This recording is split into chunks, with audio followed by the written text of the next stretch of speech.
In my humble opinion, Kobe and Shaq were the best duo in the history of the NBA. You can take Jordan Pippen, you can take Magic and Kareem, you can take LeBron and D Wade if you want. But for me, for my money, I'll take Shaq and Kobe all day, every day. Today is my 8th year wedding anniversary to my wife Jocelyn. So I want to talk today about what makes good teammates, right? She's my teammate for life. And I want to talk about, using the example of Shaq and Kobe, what it takes to be good teammates. So first of all, Shaq and Kobe were great on their own, right? Shaq was great in Orlando before he went to LA. Kobe was good, obviously, after Shaq left and won a couple championships without Shaquille O'Neal. Both of them I would consider all-time greats. I would put both of them as dominating eras. Shaq, the most dominant player I've ever seen in the paint, and Kobe Bryant is one of the most elite perimeter players, for sure in my lifetime, probably of all times, right? So if you are single and you're looking for somebody, make sure that you also spend as much time investing in yourself, making yourself great, as you do looking for greatness in another person.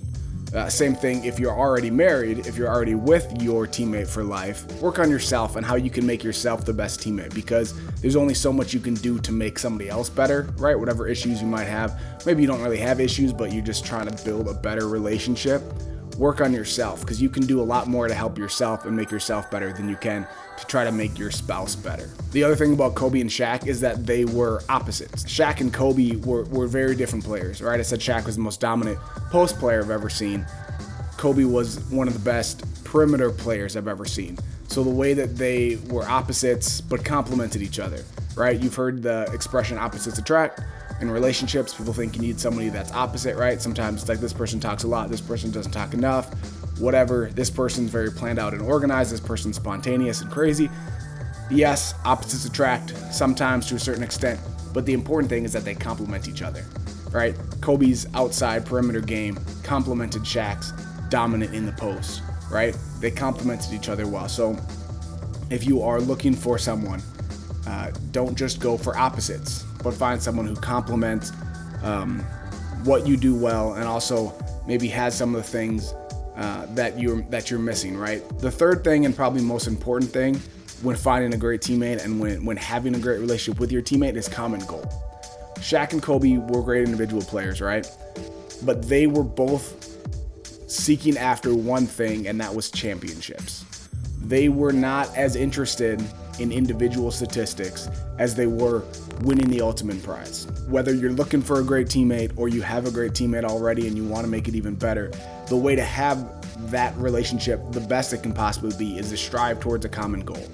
If you're looking for your perfect teammate still, right? If you're still looking, you want to find not just somebody who believes the same as you, but somebody who's driven towards the same things that you are. Whatever God created you and called you to do, your partner, right, your spouse should join along with that. The example that I like to use is, if you believe that you're called to be a missionary overseas, then you better marry someone that's also called to be a missionary overseas, because those are two callings. If they're called to stay here in America and do whatever it is they're supposed to do, and you're called to go to overseas, those are two very different callings. You could be very much wanting what's best for you and what God has for you, but those are two different callings that won't work together. And if you're already married, then you need to make sure that you're going towards a common goal, right? If you have your things over here that you want to do, that you want to accomplish, and they have those things over here, that's not going to work out. You have to be striving towards the same goal. You have to be striving towards the same destination. And I'm not just talking about in your marriage and a happy marriage, but I mean in life, you have to be striving towards the same thing. So real quick, what made Shaq and Kobe great? What makes, I think, a great relationship? Individual greatness, complementing each other well, with different strengths and weaknesses, and then finally pursuing the same goal. The final lesson from Shaq and Kobe is what ultimately broke them up, is that pride and ego got in the way.